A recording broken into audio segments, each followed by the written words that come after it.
Você está assistindo, ouvindo aí pelo podcast, o seu e-mail, o nosso programa Você em Foco, desenvolvendo pessoas com seu amigo Ezequias Lourenço.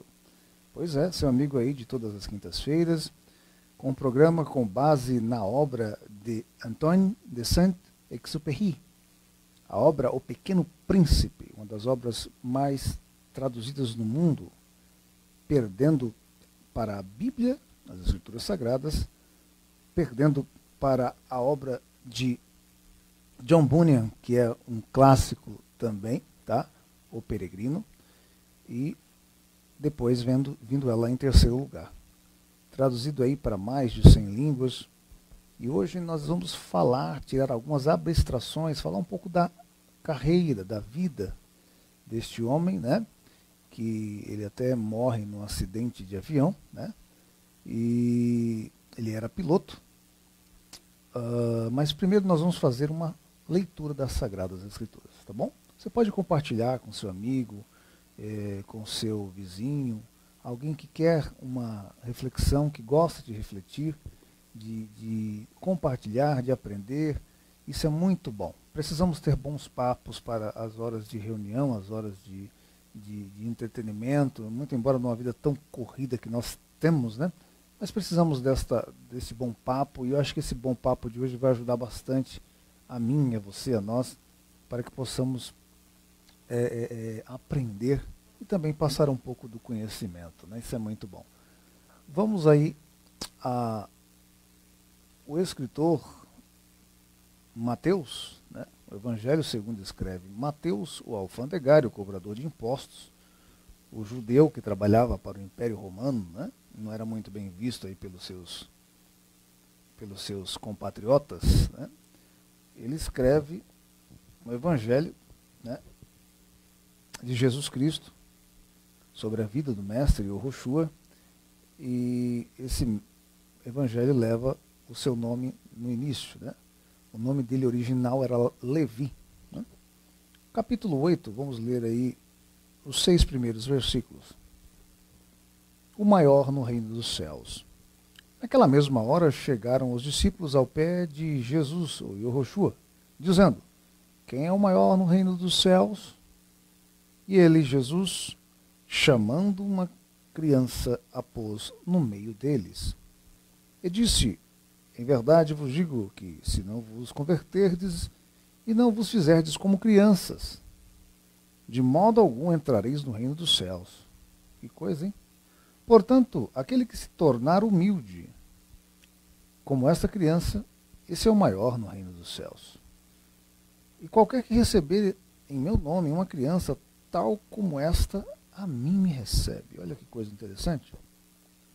Mas qualquer que escandalizar um destes pequeninos que crê em mim, melhor lhe fora que se lhe pendurasse ao pescoço uma mó de azenha e se submergisse na profundeza do mar. Olha só. Então você tem aqui um texto, né? Muitas pessoas falam disso. Eu lembro que quando eu era criança, minha velha e querida avó, Dona Tercília da Silva Pereira, que me ensinou muita coisa na vida, me criou desde um mês, ela falava, quando nós estávamos reunidos, estávamos eu, criança na época, a irmã dela, que também já não está mais entre nós, ela, meu pai também, que não está mais entre nós, a velha guarda toda, né? Todo mundo, graças a Deus, já viveu muito bem e já mora na eternidade. E ela dizia isso: olha, quem não for como a criança não vai entrar no reino dos céus. E ela contava este episódio que eu acabei de ler, né? Eu tenho certeza de que de alguma forma, em algum momento de sua vida, você já ouviu falar essa frase, né? O que acontece aqui nesse contexto? O mestre Jesus, né, era um rabino, um mestre por excelência, da tribo de Judá. Ele era do povo de Israel, filho de um carpinteiro com uma mulher do lar.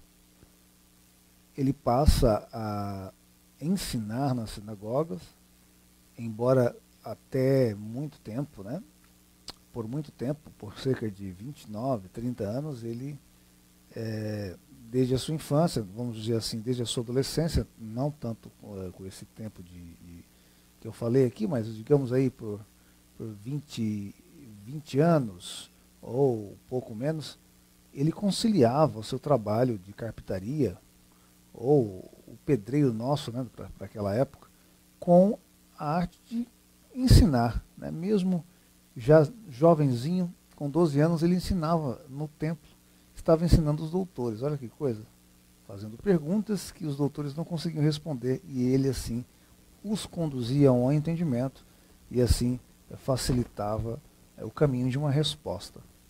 E então, esse mesmo mestre, Jesus, procurou, a partir dos 30 anos, exercer apenas a arte da maestria, a arte do ensino, né?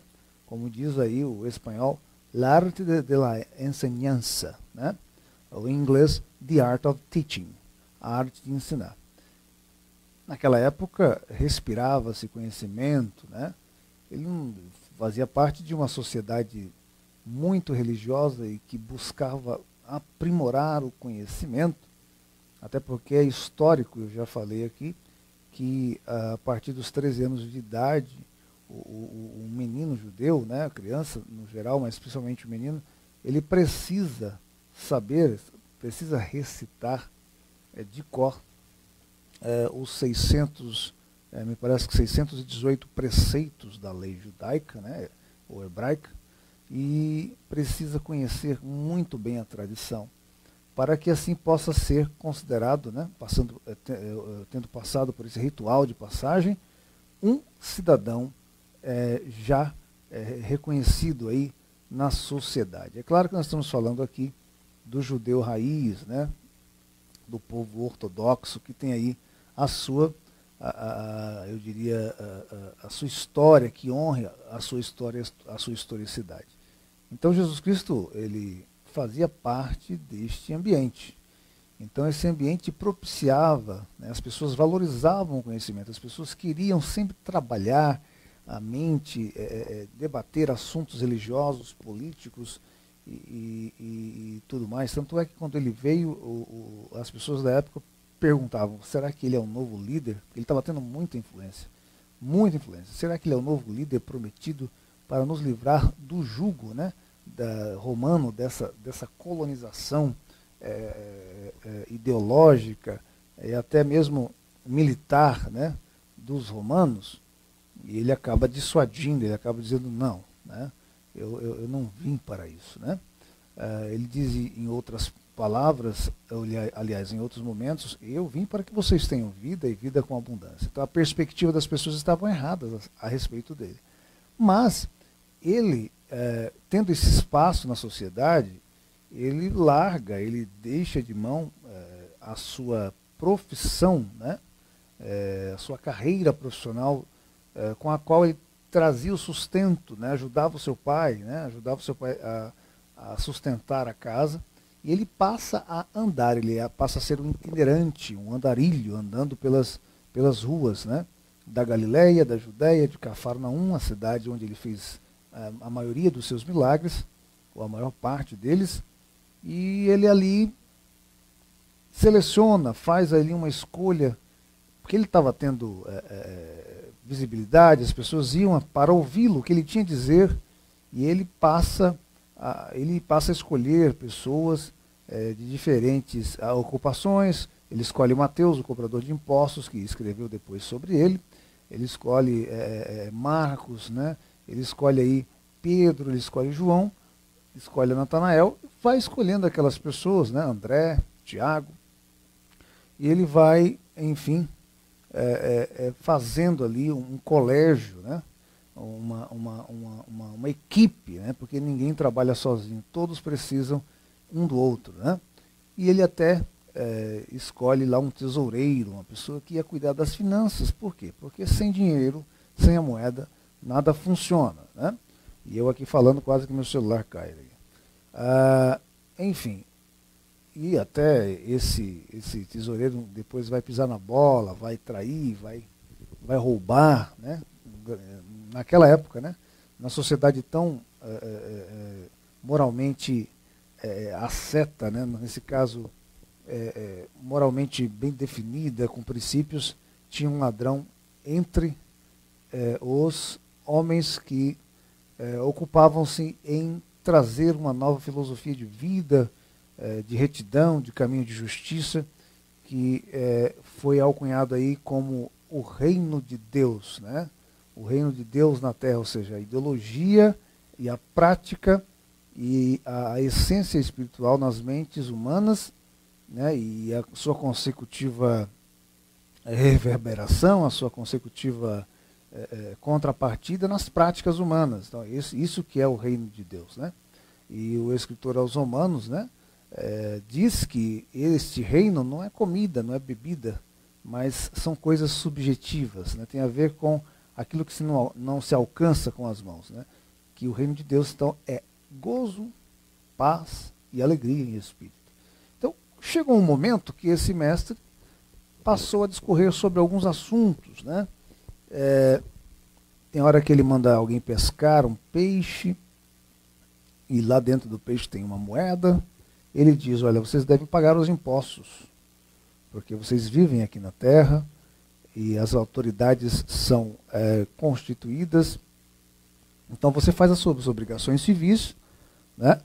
Mas também não deixe de fazer as suas obrigações espirituais, ou seja, dê a Deus o que é de Deus e dê a César, no caso, César era um título, né, do imperador da época, dê a César o que é de César, ou seja, tenha a sua obrigação espiritual, tua intuição, os seus códigos morais, com base nos princípios eternos e sagrados das Escrituras, mas também você deve pagar os impostos, obedecer às leis de trânsito, enfim, cumprir com as suas obrigações civis. E chega um momento que ele pega uma criança, que foi o texto que nós lemos aqui. Deixa eu beber um pouquinho d'água. Ele pega uma criança, ele põe essa criança no meio dos seus discípulos, né, dos 12 que estavam com ele, e também dos demais, porque muitas pessoas afluíam, iam onde Jesus estava, sabendo que ele estava lá, elas iam, querendo milagre, querendo conselho, ou apenas querendo ouvir uma palavra boa, bonita, né? Talvez até mesmo que passando um tempo, não eram muito fiéis às reuniões, às aparições de Jesus Cristo, mas elas estavam ali de vez em quando. Então, tinha vários públicos que seguiam a Jesus. Aí ele diz, olha, quem não for como essa criança aí, não faz parte do reino, não vai herdar o reino dos céus. Né? Interessante que diz aqui, ó, eu até vou ler novamente, se vocês não se converterem e não se fizerem como crianças, vocês não vão entrar no reino dos céus.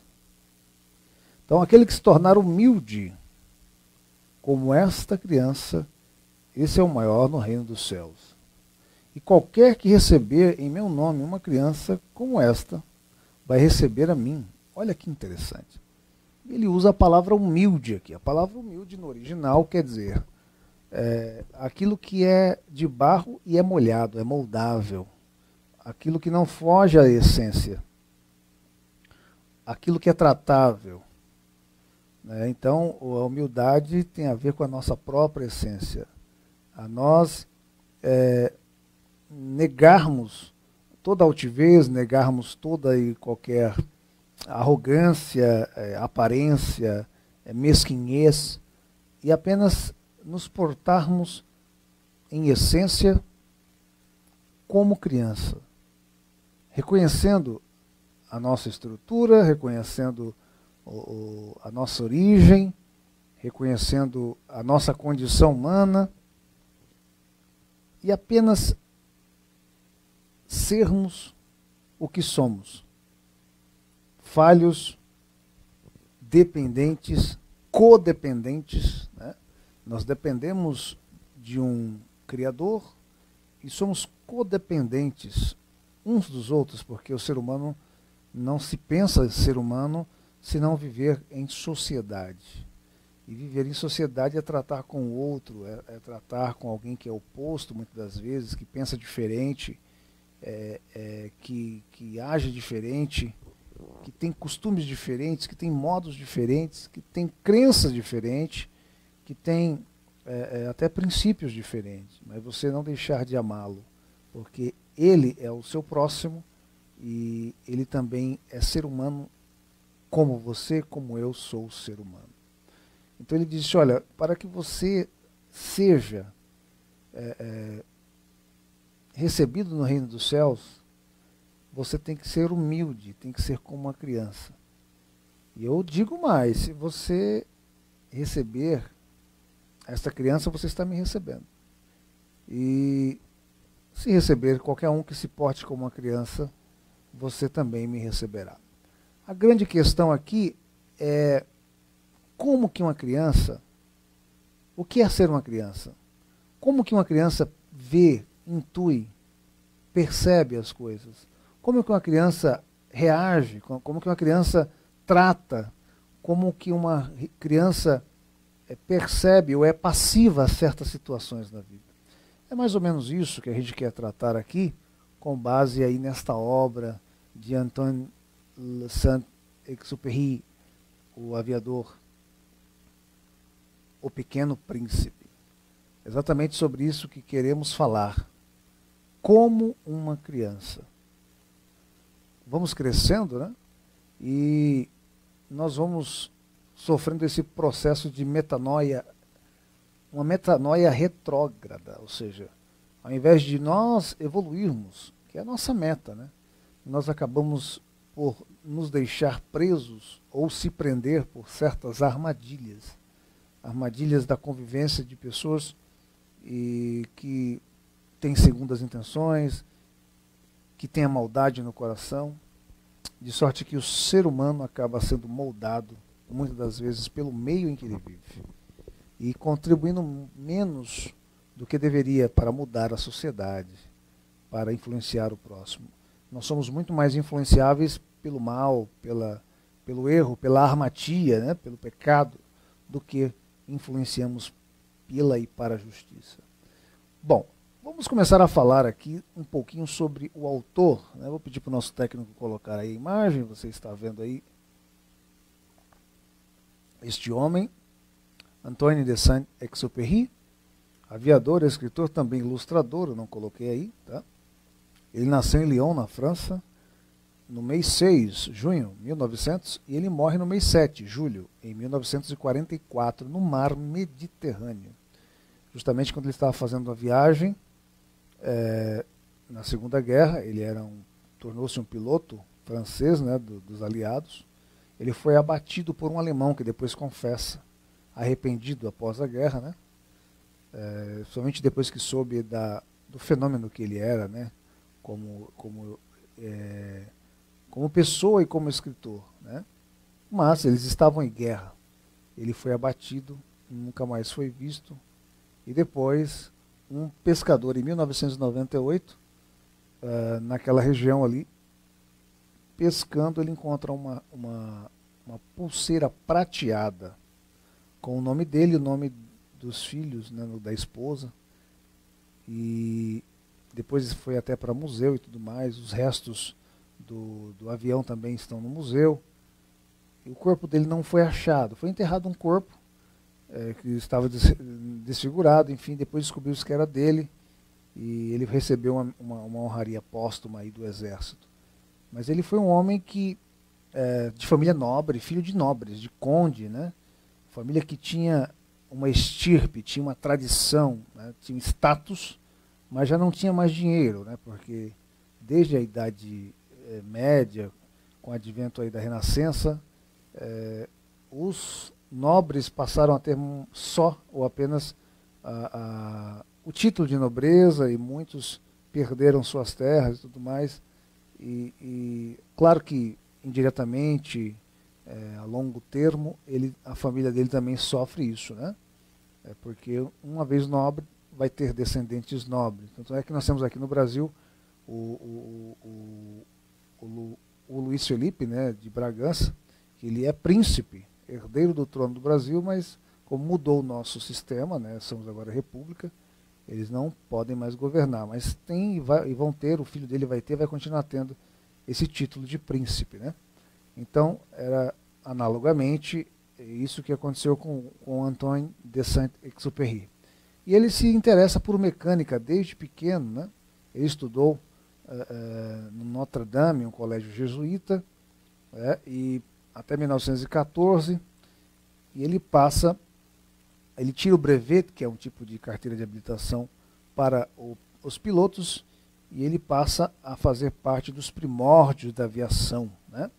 Estamos falando aí da época em que o Santos Dumont e os irmãos Brothers, né? Brothers Wright, haviam aí já inventado e estavam aprimorando o avião, ele já existia, e nessa época eles já estavam na Segunda Guerra Mundial, né? Então, quer dizer, já tinha aí um tempo que o avião já existia, mas poucas pessoas pilotavam. Ele tirou. Então ele ficava muito em hotel, viajando, fazendo ponte aérea, e eu, ao ler um pouco da biografia dele, eu lembrei da época que eu viajava. Eu ficava em hotel, e de um hotel para o outro, aí você tem tempo para pensar, você descansa, tem tempo para ler. Foi mais ou menos o que aconteceu com ele. E aí ele acabou escrevendo algumas obras, e as obras que ele escrevia tinham a ver com a realidade, as experiências que ele tinha. Ele escreveu um livro falando O Aviador, O Último Voo, e escreveu O Pequeno Príncipe, que é um livro também que fala sobre viagens não vou dizer intergalácticas, mas espaciais, né? Interplanetárias, né? De um menino pequeno, né? que acaba encontrando aí um piloto que sofreu um acidente no deserto do Saara, deu uma pane no motor, e esse piloto acaba caindo e ficando ali alguns dias, e no sol muito quente ele acaba tendo visagens, enfim, não tendo uma consciência tão clara das coisas, e ele passa a encontrar, né, ou na obra não fica tão claro se encontra ou o piloto tem uma visagem, ele encontra um menino loiro, que era príncipe, e era pequeno. Então, daí veio o título da história, Pequeno Príncipe. E este menino, ele já havia passado por 6 outros planetas, e a Terra seria o último. E em cada planeta ele teve uma experiência, ele fazia comparação entre os adultos, o mundo dos adultos e o mundo das crianças. Como os adultos viam as coisas e como as crianças viam as coisas. Eu vou pedir para o nosso técnico colocar aí o outro slide, porque esse outro slide vai configurar melhor aí. Você está vendo aí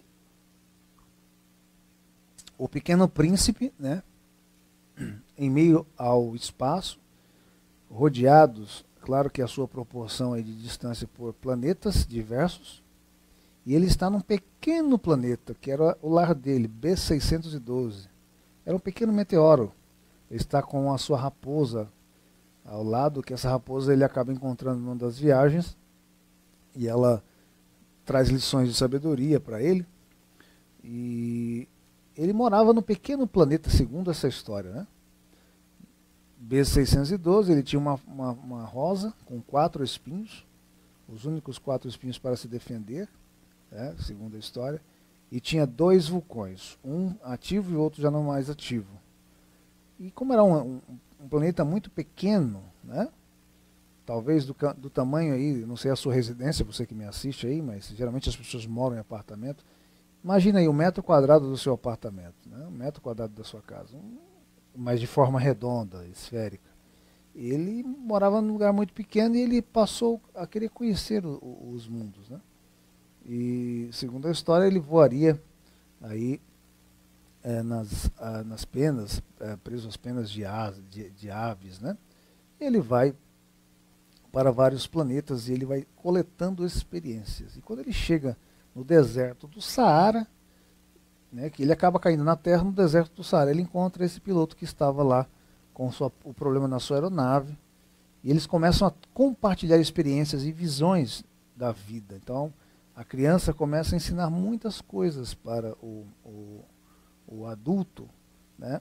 Sem contar que o livro também mostra as experiências dessa criança em cada planeta. O planeta do geógrafo, o planeta do rei, o planeta do bêbado, e por aí vai. Então, ele sempre tira uma lição dizendo que o mundo adulto é um mundo complicado, chato. O adulto vê de uma outra forma. Em outras palavras, há segundas intenções, né? Há uma parte do livro, que me parece na página 16 e 17, me parece da Edições Paulinas, que fala muito sobre isso, que os adultos se preocupam com números, com resultados. E as crianças não, elas se preocupam com a essência, com a simplicidade, em fantasiar, em usar da criatividade. E ele fala nessa passagem de que os adultos apenas olham os números, só olham os números, sendo que é diferente das crianças, né? Isso me lembrou uma série que a minha esposa está assistindo. Aliás, eu quero mandar aqui um beijo, um abraço para o amor da minha vida. A mulher com quem me casei, já estou casado há 22 anos, fiz recentemente. A mulher que eu amo, que tem me aturado, que eu a tenho aturado também no relacionamento, mas com muito amor, né? Passamos muitas experiências, e dia 7 foi aniversário do nosso casamento, e hoje a minha esposa está completando mais um ano de idade. Filha, que Deus te abençoe, Eliana, ricamente. Eu te amo, muito obrigado por você existir, você é a mulher da minha vida, tá? Você me deu lindos filhos, uma mãe dedicada, exemplar. Te amo, não seria o homem que eu sou também se não fosse por você e por sua ajuda. Te amo e te admiro muito, tá bom? Pode contar comigo para tudo que você precisar. Beijos, amor. Te amo. Vamos voltar aqui, né? Eita, nós, ó. Olha, o Nani colocou parabéns para você aí. Eita, Nani, você tirou do fundo do baú essa. Parabéns, é isso aí. Deus abençoe você, amor. Muito bem. E essa minha esposa, né, Elianai, a única, a única que eu tenho. Ai, ai. Ela estava assistindo uma série de uma blogueira, uma digital influencer, né? Uma influenciadora digital, que ela foi para Paris. E o que me chamou a atenção, eu estava assistindo um pouquinho da série com ela, né? Que essa menina era muito inteligente, muito perspicaz na hora de publicar nas redes sociais, tinha muitos e muitos seguidores. E ela conheceu uma pessoa também muito badalada nesse meio, e essa pessoa só tinha uma condição de entrar no ciclo social, nas festas que essa pessoa badalada, essa pessoa muito conhecida também, dava para socialites, né, para os influenciadores. Qual era a condição? O número de seguidores nas redes sociais. Já ouviu falar dessa série, Nani? Alguma coisa em Paris, em Paris. Depois, você que está me assistindo e me ouvindo aí, pesquisa lá. Então, essa menina que seria a protagonista dessa série acaba sendo recebida por quê? Além de toda a sua inteligência e tudo mais, para ter visualizações, likes, ela tinha inúmeros seguidores, milhões de seguidores. Então, isso retrata muito bem o que aí o Pequeno Príncipe diz, né, na página 16 e 17 do seu livro, de que o adulto ele é interesseiro, ele só quer algo ele só aceita algo se essa pessoa pode trazer algum benefício, trazer algo, né, a mais, né? E eu tenho um amigo, ele é vivo ainda, na época ele também estudava teologia, aliás, ele me influenciou a estudar teologia. Ele dizia o seguinte, que as pessoas, somente pessoas que são, enfim, empreendedores e nada contra, elas sempre vão te olhar com cifrão nos olhos. O que você pode dar para ela, né? E é bem por aí.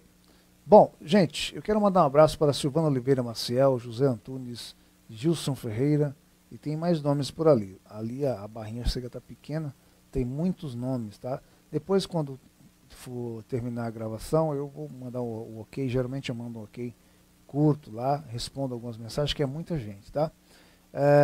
Bom, então o que eu quero falar aqui é justamente isso, fazer essa ponte entre o que Cristo falou sobre a criança, né, e o que acontece na obra, né, O Pequeno Príncipe, né, que aliás foi publicado em 1943, um ano antes da morte do autor, né? Ele foi publicado nos Estados Unidos. E esse autor, ele era uma pessoa muito boa de relacionamento, de negociação. Algumas desculpem, sorry, some airplanes, alguns aviões, né, aeronaves, desculpem, que eram abatidas próximos ali à África, e cujos pilotos eram pegos de refém. Ele era a pessoa que ia lá negociar a libertação. Tanto é que ele foi muito reconhecido pelas tribos, pelos chefes das tribos, que iam até ele para obter palavras de sabedoria, porque ele era um homem muito sábio, muito conhecedor, né? E ele também escreveu, além de escrever, ele também desenhou, né, partes, né, do enredo da história, até para se tornar muito clara a mensagem. E este livro é considerado um livro para criança, mas assim, ele traz lições de que talvez uma criança não abstrai de uma maneira clara, por conta de que traz muito pano de fundo, tem muita linguagem subliminar no sentido positivo, no sentido de que quando você cresce, amadurece, você consegue enxergar melhor, né? Você consegue abstrair melhor. Eu diria que é um livro infanto-juvenil. Mas por que não ver a vida um pouquinho mais diferente? O nosso ranço, o nosso preconceito, a nossa socialização de uma sociedade decaída, de uma sociedade frustrada, frustrante muitas das vezes, não permite com que a gente o que a gente veja, né, a pureza das coisas. Quantas pessoas passam por aí, param no farol, não conseguem enxergar uma árvore que está ali do outro lado, um vento batendo, um passarinho, que seja num fio de eletricidade da cidade grande. Não consegue enxergar a natureza, não consegue sentir a natureza, por conta da correria e da necessidade de obter o vil metal, né, que hoje você tem, daqui 5 dias, 10 dias, né, Nani? Já acabou. Acabou. E aí você não consegue ver o lado bom da vida. A criança não, a criança tá aqui, daqui a pouco ela fala, olha, o que é isso? Ela consegue ver o lado puro da vida. E às vezes a criança acaba nos chamando a atenção para algo que nós passamos desapercebido por aquilo. E se pararmos para pensar, para analisar, tiraremos grandes lições do cheiro, sequer do cheiro de uma rosa. É pensante isso, né? Uma outra coisa também que a criança tem é a curiosidade. Chega uma hora na nossa vida que a gente perde muitas das vezes a curiosidade, a vontade de conhecer, e para isso você tem que se despir, mas muitas das vezes o orgulho, a roupa do orgulho, não nos permite despirmos, ou seja, tirarmos aquilo, nos abrirmos para o novo. Engraçado que a criança está sempre perguntando, o que é isso? Por quê? Por que disso? Por que daquilo? Principalmente também na adolescência, né? Na adolescência e também no período que antecede a adolescência, chamado de pré-adolescência. E nós, muitas das vezes, achamos que sabemos tudo. Mas essa nova era aí da supercomunicação, da conectividade, da fluidez da informação, diz que a cada minuto a gente está sabendo menos, né? É impressionante. Não importa quantos livros você leu, quais as pessoas influentes que você tem na sua vida, mas você sempre vai estar aprendendo menos, porque o mundo produz muito e muito mais conhecimento. Mandar um abraço para Zelmar Rodrigues. Boa noite, meu amigo. Boa noite. Graça e paz, meu irmão. Zelmar, Deus te abençoe. Já esteve aqui com a gente, foi entrevistado, sociólogo. Gente boa. Deus te abençoe você. Então, pessoal, uma coisa interessante é essa. É a simplicidade, no caso, aí a curiosidade em observar a vida. Né? Procurar aprender. Não aprender para reter o conhecimento, mas aprender também para compartilhar. Então, a criança, ela é pura. A criança, ela é curiosa. E a criança é verdadeira. Né? E muitas das vezes nós inventamos tanta coisa, nós criamos uma falsa realidade. Tentamos viver uma realidade alternativa, divorciada, longe daquilo que somos, daquilo que temos, daquilo que sentimos. Muitas vezes procuramos refúgio. Né? E o Mestre Yoshua, Jesus Cristo, disse, olha, se você está nessa situação, eu tenho um convite, venha a mim. Se você está cansado e sobrecarregado, porque você vai aprender comigo. O meu jugo é suave e o meu fardo é leve. E esse jugo suave, esse fardo leve, nos torna como uma criança. Nos faz também ver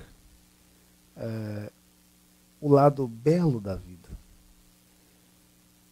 Você pode ver pelo lado ruim, pelo lado não motivador, pelo lado depreciante, pelo lado feio, mas você também pode ver pelo lado empolgante, pelo lado belo, pelo lado valorativo da vida. Cabe a você. Está posto diante de você. Seja um entusiasta da vida. Olha, eu particularmente já passei situações difíceis, muito difíceis, como todo mundo, mas jamais eu deixei de ser um entusiasta da vida, porque a palavra entusiasmo quer dizer Deus dentro de mim e de você. Então procure refletir a sua vida, refletir as suas atitudes, refletir a sua intuição, como você abstrai, como você vê as coisas. Quem sabe você não vai descobrir que você precisa se comportar, mas ser essencialmente como uma criança, se converter, como disse Yoshua, como disse Jesus Cristo no texto que a gente leu. A palavra conversão quer dizer mudança radical, de 180 graus, ou seja, você está indo para essa direção, você vem e volta para essa direção.